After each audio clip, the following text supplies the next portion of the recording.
అందరికీ నమస్కారం అండి. మన రెండు తెలుగు రాష్ట్రాలలో సైకిల్ స్వామి అంటే చాలా మందికి తెలిసే ఉంటుంది.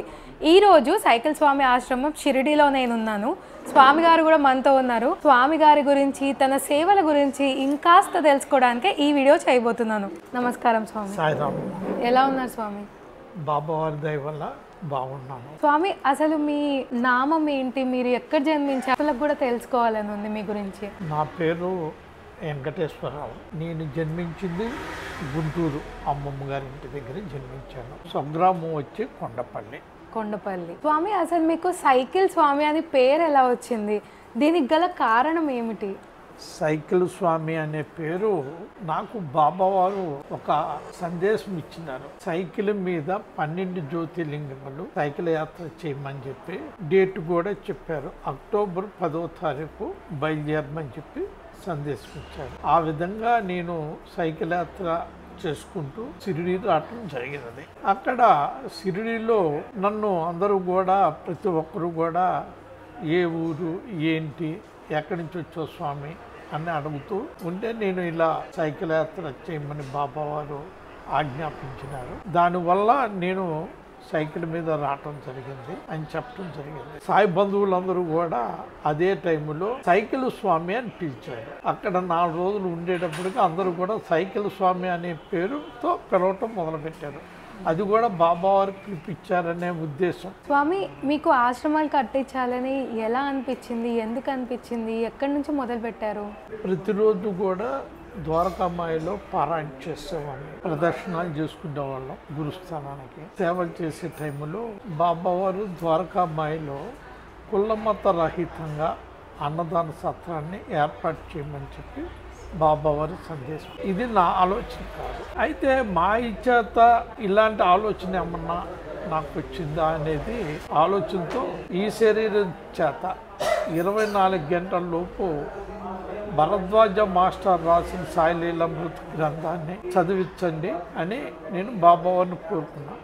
ఒకనాడు ఆ గ్రంథాన్ని చదవటానికి 3 నెలలు టైం పట్టింది.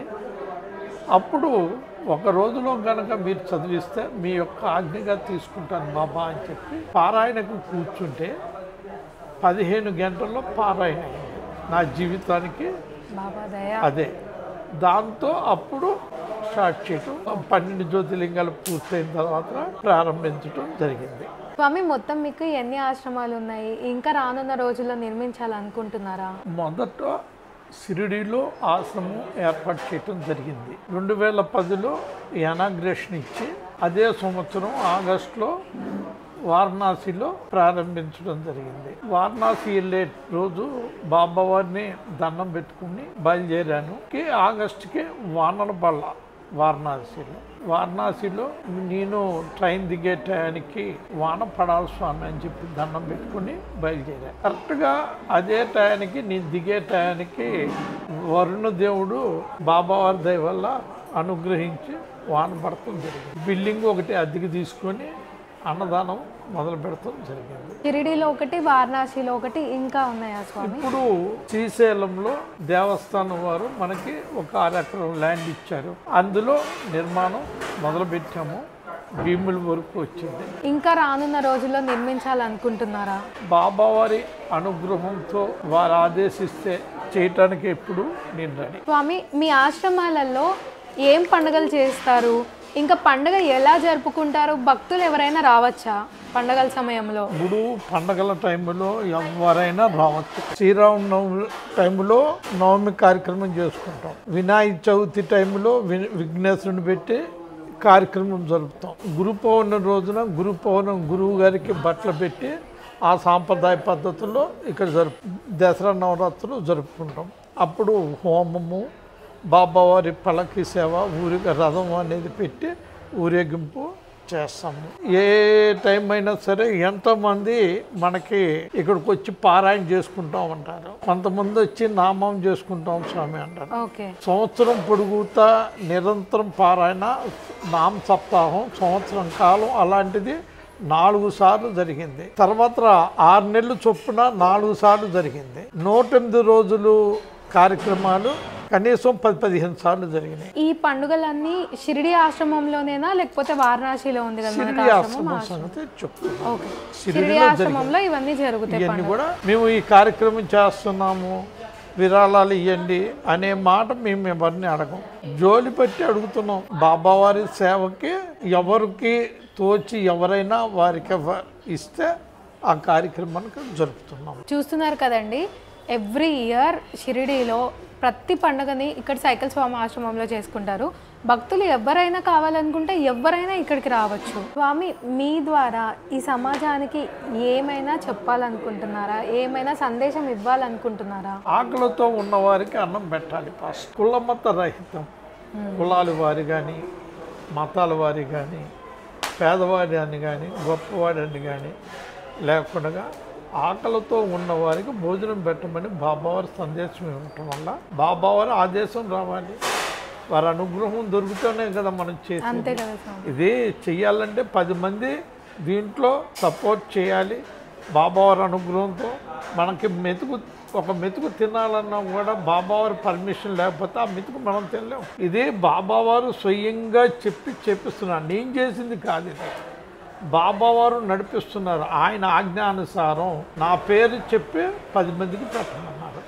ఇది సాయి భిక్ష పెట్టమంటున్నారు. అంటే స్వామి పేరు మీద భిక్ష తెచ్చి స్వామి పేరు మీద పంచి పెట్టమని చెప్తున్నారు. మందేం లేదు, మనం నిమిత్తం మాత్రం. స్వామి, రానున్న రోజుల్లో ఇంకా ఈ సంస్థ నుంచి ఏమైనా సేవలు ప్రజలకి అందించాలనుకుంటున్నారా? సేవలు అందించాలని ఉన్నాయి. ఇవాళ ప్రపంచంలో విద్య అనేది ప్రతి ఒక్క వ్యక్తికి అవసరం. పేదవారికి విద్య అనేది అందించాలి. మనకు లక్ష్మీదేవి జీవితాంతం వరిస్తుంది, కానీ సరస్వతీదేవి కొంచెం టైం పీరియడ్ వరకే వరిస్తుంది అనమాట. మా నాన్న కూడా చిన్నప్పటి నుంచి ఇది చెప్తూనే పెంచారు మమ్మల్ని. సరస్వతీదేవి అనుగ్రహం కొన్ని రోజులే ఉంటుంది, ఆ అనుగ్రహం ఉన్నన్ని రోజులు టైం వేస్ట్ చేసుకోకుండా బాగా చదువుకోండి, విద్య అనేది చాలా ఇంపార్టెంట్. ఎంతో మంది పేదవారు హాస్పిటల్కి వెళ్తే వాళ్ళు తట్టుకోలేకపోతున్నారు అక్కడ ఫీజు. అందువల్ల ప్రసవతి హాస్పిటల్ ఆడవారికి లేనటువంటి కుటుంబాల వారు బాబావారు కూడా కొంతమందికి డెలివరీ చేశారు. డెలివరీ చేయటం అంటే ఈ బుద్ధి పెట్టి హారతి పాట పాడించారు. అందుగురించే ప్రసవతి హాస్పిటల్ ఒకటి నిర్మాణం చేసి దాంట్లో ఒక 50 పడకలు కానీ 100 పడకలు కానీ హాస్పిటల్ నిర్మించి ఉచిత డెలివరీ చేయాలి. పేదవాడు ఒక రిక్షా కార్మికుడు, ఒక ఆటో కార్మికుడు, ఒక డ్రైవరు, కూలోడు భార్య ప్రసవం అవ్వాలంటే ఇవాళ ఎట్లా బాబావారు నాకు ఇచ్చిన అవకాశాన్ని సద్వినియోగం చేయాలనే నా ఆపేక్ష. చాలా గొప్ప సంకల్పం స్వామి. ఆ సాయిబాబా దయ వల్ల ఖచ్చితంగా మీ కోరికలు, మీ సంకల్పాలు అన్నీ నెరవేరి ఇంకా మా ప్రజలకి మీరు ఇంకా సేవలను అందించాలని డెఫినెట్గా కోరుకుంటున్నాను. ఇదంతా కూడా నేను చేయట్లేదమ్మా, దాతల సహాయ సహకారాలతోనే జరుగుతుంది. జోలి పడుతున్నాము, వచ్చింది బాబావారి పాదాల దగ్గర పెడుతున్నాము. బాబావారు ఎవరికి పెట్టాలనుకుంటున్నారో వాళ్ళకి